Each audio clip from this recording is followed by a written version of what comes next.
Ang sarap pala nitong sweet dried apple. Yummy!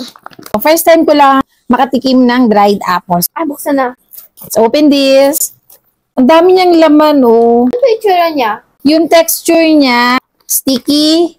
Masarap pala yung dried apple. At sulit.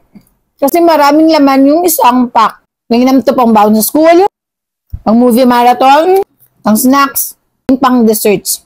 Itong dalhin, halimbawa may mga parties. Sarap, guys. So, papaunin ko to. Magugustuhan ng mga kids.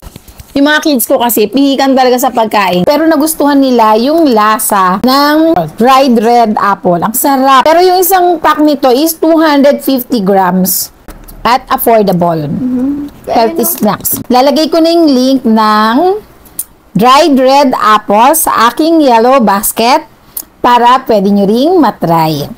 So, kain na tayo. Aba.